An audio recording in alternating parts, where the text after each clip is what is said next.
আর কয়েক ঘন্টা পরেই পুরুলিয়ার এই লুদুরগা ময়দানে তৃণমূল কংগ্রেসের বিশাল জনসভা অনুষ্ঠিত হতে চলেছে। প্রধান বক্তা হিসাবে উপস্থিত থাকবেন দলের সর্বভারতীয় সাধারণ সম্পাদক অভিষেক বন্দ্যোপাধ্যায়। 2026-এর এই জনসভা বিশেষ তাৎপর্যপূর্ণ বলেই মনে করছেন জেলা রাজনৈতিক মহল। অভিষেক বাবু এই মঞ্চ থেকে কি বার্তা দিচ্ছেন সেই শোনার আগ্রহে রয়েছেন নেতাকর্মীরা। ইতিমধ্যেই শেষ মুহূর্তের প্রস্তুতি তুঙ্গে রয়েছে এই ময়দানে। আসতে শুরু করেছে কর্মী সমর্থক থেকে নেতৃত্বগণ।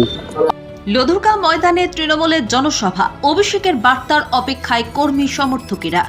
আর কিছুক্ষণের মধ্যেই পুরুলিয়ায় লুদুরগা ময়দানে শুরু হতে চলেছে তৃণমূল কংগ্রেসের গুরুত্বপূর্ণ জনসভা। এই জনসভায় প্রধান বক্তা হিসেবে উপস্থিত থাকছেন দলের সর্বভারতীয় সাধারণ সম্পাদক অভিষেক বন্দ্যোপাধ্যায়। 2026 সালের বিধানসভা নির্বাচনের আগে এই সভাকে ঘিরে রাজনৈতিক মহলে বিশেষ গুরুত্ব দেওয়া হচ্ছে। অভিষেক বন্দ্যোপাধ্যায় এই মঞ্চ থেকে কি বার্তা দেন তা শুনতে ইতিমধ্যেই ময়দানে ভিড় জমাতে শুরু করেছেন তৃণমূলের কর্মী ও সমর্থকেরা। সভাস্থলে চলছে একেবারে শেষ মুহূর্তের প্রস্তুতি। মঞ্চ সাজানো থেকে শুরু করে শব্দ ও আলোর ব্যবস্থাপনায় ব্যস্ত কর্মীরা। নিরাপত্তার দিকেও কড়া নজর রাখা হচ্ছে।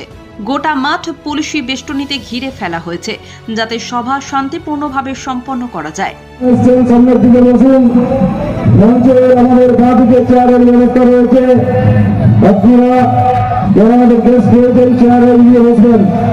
জেলা তৃণমূল কংগ্রেসের সর্বস্তরে এসসি এসটি আদিবাসী সংখ্যালঘু যুব ছাত্র মহিলা সকলে এসে এই সভাস্থল আর একটু পরেই ঐতিহাসিক অপেক্ষা।